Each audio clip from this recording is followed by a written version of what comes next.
صريع يا سعة الفضاء الرحيم الفسيح فبالله كم السلام علیکم، میرا نام عبدالرحیم ہے۔ میں مختلف احادیث کی کتابوں سے مختلف ٹاپکس پہ ویڈیوز بنا رہا ہوں۔ تو امام ابو یعلا موصلی کی جو مجموعہ حدیث ہیں ان سے کچھ حدیث ہیں۔ اعوذ باللہ من الشیطان الرجیم، بسم اللہ الرحمن الرحیم۔ حدیث نمبر 2545، حضرت ابن عباس رضی اللہ تعالیٰ عنہ فرماتے ہیں حضور صلی اللہ علیہ وسلم سب سے زیادہ سخی تھے رمضان شریف میں۔ آپ صلی اللہ علیہ وسلم کی سخاوت اور زیادہ ہو جاتی تھی۔ جس وقت حضرت جبرائیل علیہ السلام ملاقات کرتے تھے آپ صلی اللہ علیہ وسلم سے، جبرائیل علیہ السلام رمضان کی ہر رات آپ صلی اللہ علیہ وسلم سے ملاقات کرتے تھے۔ آپ صلی اللہ علیہ وسلم سے قرآن پاک دہراتے تھے۔ حضور صلی اللہ علیہ وسلم جب جبرائیل علیہ السلام سے ملاقات کرتے تو آپ صلی اللہ علیہ وسلم کی سخاوت چلتی ہوئی ہوا سے بھی زیادہ ہوتی تھی۔ ایک اور حدیث ہے 2548، حضرت ابن عباس رضی اللہ تعالیٰ عنہ فرماتے حضور صلی اللہ علیہ وسلم 3 رکعت وتر پڑھتے تھے۔ پہلی میں فسبح بسم ربک الاعلی، دوسری میں قل یا الکافرون اور تیسری میں قل هو اللہ احد۔ ایک اور حدیث ہے 2549، حضرت ابن عباس رضی اللہ تعالیٰ عنہ فرماتے ہیں کہ وہ حضور صلی اللہ علیہ وسلم کے ساتھ سواری میں پیچھے بیٹھے ہوئے تھے کہ ایک دن حضور صلی اللہ علیہ وسلم نے ان سے فرمایا، اے بیٹے میں تم کو چند کلمات سکھاتا ہوں، تم اللہ کے احکامات کی حفاظت کرو، اللہ تیری حفاظت کرے گا۔ تو اللہ کے احکامات کی حفاظت کر، تم اس کو اپنے سامنے پاؤ گے۔ جب تم مانگے گا تو اللہ سے مانگا کر، جب تم مدد طلب کرے تو اللہ سے مدد طلب کر۔ جان لے اگر لوگ تجھے کسی چیز کا نفع دینا چاہیں اور تجھے کسی شے کا نفع نہیں دے سکتے مگر اس شے کا جتنا اللہ تعالیٰ نے تیرے لیے لکھا ہے، اور اگر سارے لوگ جمع ہو جائیں تجھ کو نقصان دینے کے لیے تو تجھے نقصان نہیں دے سکتے مگر اتنا جتنا اللہ نے تیرے لیے لکھا ہے۔ کلموں کو اٹھا لیا گیا ہے اور رجسٹر خشک ہو گئے ہیں۔ ایک اور حدیث ہے 2551، حضرت طاؤس یمانی فرماتے ہیں میں نے عبداللہ بن عباس رضی اللہ تعالیٰ عنہ سے عرض کی، تم خیال کرتے حضور صلی اللہ علیہ وسلم نے فرمائے جمعے کے دن غسل کرو اور اپنے سر کو دھو مگر یہ کہ جنبی ہو اور خوشبو لگاؤ۔ حضرت ابن عباس رضی اللہ تعالیٰ عنہ فرماتے بہرحال خوشبو میں نہیں جانتا کہ آپ صلی اللہ علیہ وسلم نے فرمایا، بہرحال غسل کے متعلق آپ صلی اللہ علیہ وسلم نے فرمایا ہے۔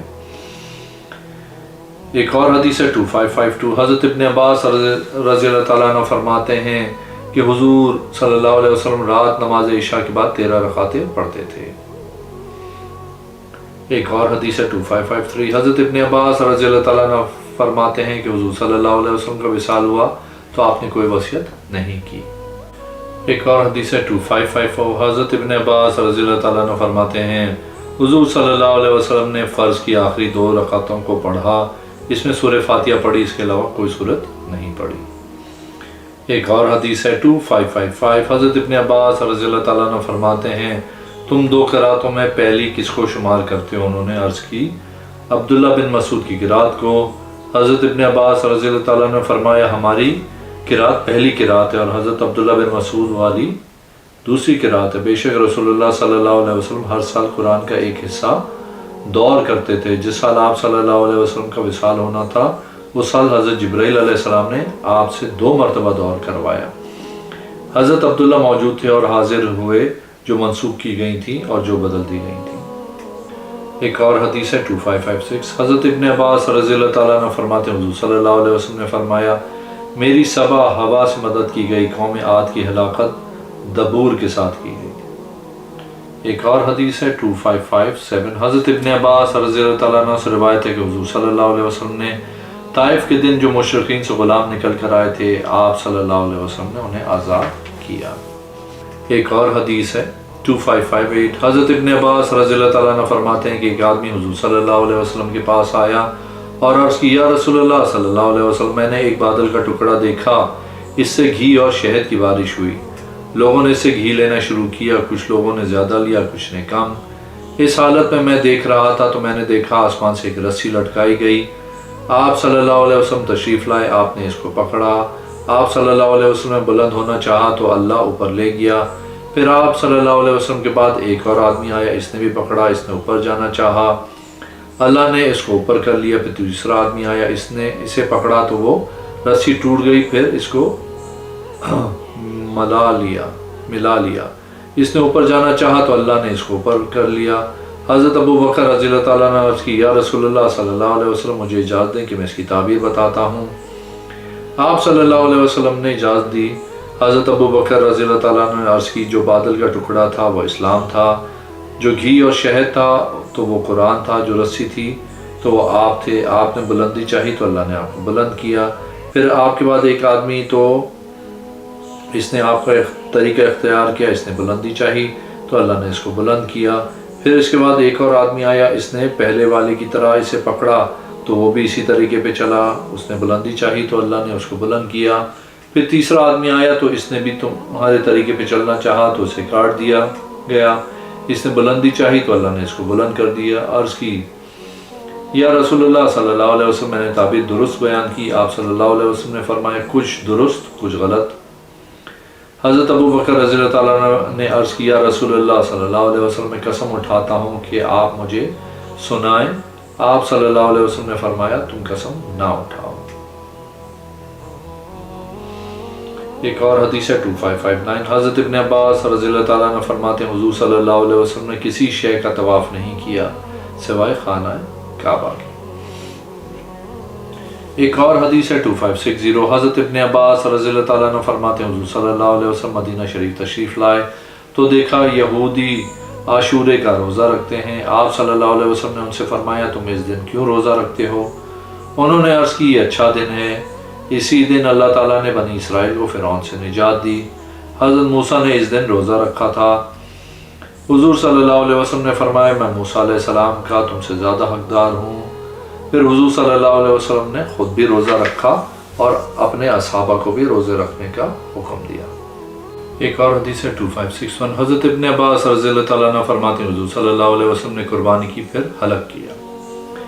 ایک اور حدیث ہے 2563، حضرت ابن عباس رضی اللہ تعالیٰ عنہ سے روایت ہے کہ میں حضور صلی اللہ علیہ وسلم کے ساتھ نماز میں آپ کے بائیں جانب کھڑا ہوا، آپ صلی اللہ علیہ وسلم نے اپنے ہاتھ کے ساتھ مجھے پکڑا اور اپنے دائیں جانب کھڑا کیا۔ ایک اور حدیث ہے 2564، حضرت ابن عباس رضی اللہ تعالیٰ عنہ فرماتے ہیں کہ حضور صلی اللہ علیہ وسلم نے فرمایا جس کی 2 بیٹیاں ہوں ان کے ساتھ اچھا سلوک کرے جب تک اس کے پاس ہوں تو اللہ ان دونوں کے ساتھ اچھا سلوک کرنے کی وجہ سے جنت میں داخل کر دے گا۔ ایک اور حدیث ہے 2565، حضرت ابن عباس رضی اللہ تعالیٰ عنہ فرماتے ہیں حضور صلی اللہ علیہ وسلم نے صحابہ کرام کو 2 رکعتیں عید الفطر کی پڑھائیں بغیر اذان اور اقامت کے اور نماز کے بعد خطبہ دیا۔ پھر حضرت بلال رضی اللہ تعالیٰ عنہ کا ہاتھ پکڑ کے عورتوں کی طرف آئے اور ان کو خطبہ دیا۔ پھر حضرت بلال رضی اللہ تعالیٰ عنہ کو حکم دیا ان کے پاس آنے کے بعد کہ ان کے پاس جانے کا ان کو حکم دینا کہ وہ صدقہ کریں۔ ایک اور حدیث ہے 2566، حضرت ابن عباس رضی اللہ تعالیٰ عنہ فرماتے ہیں حضور صلی اللہ علیہ وسلم سے میں نے سنا کہ آپ صلی اللہ علیہ وسلم نے فرمایا اگر ابن آدم کے لیے ایک وادی مال کی ہو تو وہ پسند کرے گا اس کے لیے اس کی مثال ایک اور ہو۔ ابن آدم کا پیٹ نہیں بھرے گا، صرف مٹی سے ہی بھرے گا۔ اللہ توبہ قبول کرتا ہے جس کی توبہ قبول کرنا چاہتا ہے۔ حضرت ابن عباس رضی اللہ تعالیٰ نے فرماتے ہیں یہ بات قرآن سے ہے یا نہیں۔ ایک اور حدیث ہے 2567، حضرت ابن عباس رضی اللہ تعالیٰ عنہ فرماتے ہیں کہ حضور صلی اللہ علیہ وسلم اور آپ صلی اللہ علیہ وسلم کے صحابہ نے عمرہ کا احرام باندھا جو ان سے انہوں نے 3 چکروں میں رمل کیا اور 4 چکروں میں اپنی حالت پر چلے۔ ایک اور حدیث ہے 2568، حضرت ابن عباس رضی اللہ تعالیٰ عنہ فرماتے ہیں نماز کے لیے اقامت کہی گئی، میں نے 2 رکعتیں ادا نہیں کی تھیں۔ آپ صلی اللہ علیہ وسلم نے مجھے دیکھا کہ میں ان دونوں کو پڑھ رہا ہوں۔ آپ صلی اللہ علیہ وسلم میرے پاس سے گزرے۔ آپ صلی اللہ علیہ وسلم نے فرمایا کیا تو چاہتا ہے صبح کی 4 رکعت پڑھے؟ حضرت ابن عباس رضی اللہ تعالیٰ عنہ نے عرض کی یہ نبی کریم صلی اللہ علیہ وسلم تھے؟ آپ رضی اللہ تعالیٰ عنہ نے فرمایا جی ہاں۔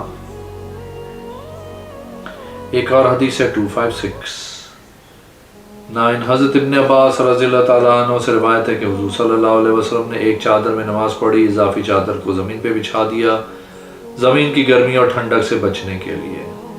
ایک اور حدیث ہے 2571، حضرت ابن عباس رضی اللہ تعالیٰ عنہ فرماتے ہیں کہ حضور صلی اللہ علیہ وسلم نے فرمایا تم سارے کے سارے رب تعالیٰ کی بارگاہ میں اکٹھے ہو جاؤ گے ننگے بدن ننگے پاؤں، پھر یہ آیت تلاوت فرمائے جس طرح ہم نے پیدا کیا تھا پہلی مرتبہ ہم دوبارہ لوٹائیں گے، ہمارا وعدہ ہے، بے شک ہم کرنے والے ہیں۔ سورہ انبیاء نمبر 104۔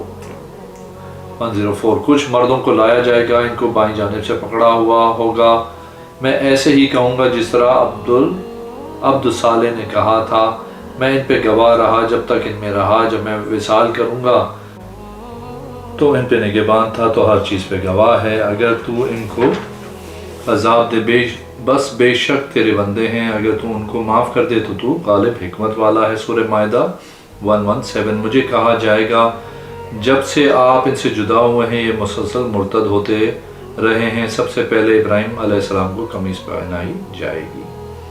ایک اور حدیث ہے 2573۔ حضرت ابن عباس رضی اللہ تعالیٰ عنہ فرماتے ہیں کہ حضور صلی اللہ علیہ وسلم نے حضرت معاذ سے کہا، یہ حق بات ہے جو مجھے آپ کے حوالے سے پہنچی ہے۔ حضرت معاذ نے عرض کی، میرے حوالے سے آپ صلی اللہ علیہ وسلم کو کیا خبر پہنچی ہے؟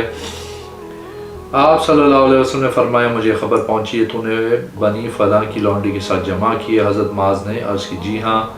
اس پر 4 مرتبہ گواہی لی گئی، آپ صلی اللہ علیہ وسلم کے حکم سے ان کو رجم کیا گیا۔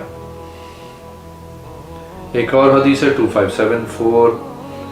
حضرت ابن عباس رضی اللہ تعالیٰ عنہ سے روایت ہے کہ ایک دیہاتی حضور صلی اللہ علیہ وسلم کی بارگاہ میں آیا، آپ سے بڑی صاف گفتگو کرنے لگا۔ آپ صلی اللہ علیہ وسلم نے فرمایا، بعض بیان جادو ہوتے ہیں، بعض اشعار حکمت بھرے ہوتے ہیں۔ ایک اور حدیث ہے 2576۔ حضرت ابن عباس رضی اللہ تعالیٰ عنہ فرماتے ہیں، حضرت ابو طالب بیمار ہوئے، حضور صلی اللہ علیہ وسلم ان کی عیادت کے لیے تشریف لائے۔ ان کے سر کی جانب ایک آدمی بیٹھا ہوا تھا، ابو جہل کھڑا ہوا، آپ اس جگہ پر بیٹھ گئے۔ مشرکین مکہ نے کہا، حضرت ابو طالب نے شکایت کی، کہنے لگے یہ ہمارے خداؤں کی مذمت کرتا ہے۔ حضرت ابو طالب نے کہا، اے بھتیجے، تیرا اس کے ساتھ کیا ارادہ ہے؟ آپ نے فرمایا، اے چچا، میں چاہتا ہوں ایسے کلمے کی طرف بلوانے کے لیے جس کی وجہ سے سارے عرب والے ان کی اطاعت کریں اور اجمی ان کو جزیہ دیں۔ حضرت ابو طالب نے کہا، وہ کیا کلمہ ہے؟ آپ نے فرمایا، لا الہ الا اللہ۔ یہ آیت پڑھی، اجل اللہ اجل لا الہ۔ ایک اور حدیث ہے 2577۔ حضرت ابن عباس رضی اللہ تعالیٰ عنہ فرماتے ہیں، اس مرضی میں نکلے جس میں آپ صلی اللہ علیہ وسلم وصال فرمایا۔ آپ صلی اللہ علیہ وسلم اپنے سر انور کو پٹی باندھے ہوئے تھے، آپ منبر پر تشریف لائے، فرما ہوئے اللہ کی حمد و ثنا بیان کی، پھر فرمایا، لوگوں تم میں سے کوئی بھی اپنی جان و مال کے لحاظ سے زیادہ مجھ پہ احسان کرنے والا نہیں سوائے ابو بکر بن ابی قحافہ کے۔ اگر میں کسی کو اپنا خلیل بناتا تو ضرور ابو بکر کو خلیل بناتا، لیکن اسلام کی دوستی افضل ہے۔ مسجد کی ہر کھڑکی کو بند کرا دو سوائے ابو بکر سے، گھر کی کھڑکی ہے۔ ایک اور حدیث ہے وہ 2578۔ حضرت ابن عباس رضی اللہ تعالیٰ عنہ فرماتے ہیں، حضور صلی اللہ علیہ وسلم نے فرمایا، جس سے علم کے متعلق پوچھا گیا اس نے چھپایا تو قیامت کے دن اس کو لایا جائے گا، اس کے منہ میں آگ کی لگام لگی ہوگی۔ جس نے قرآن کا مفہوم بغیر علم کے بیان کیا تو قیامت کے دن اس کو لایا جائے گا جہنم کی آگ کی لگام دے کر۔ اگر آپ نے میرے چینل کو اب تک سبسکرائب نہیں کیا تو پلیز کیجیے، اس ویڈیو کو لائک کیجیے۔ اگلی ویڈیو میں انشاءاللہ حاضر ہوں گا۔ اللہ حافظ۔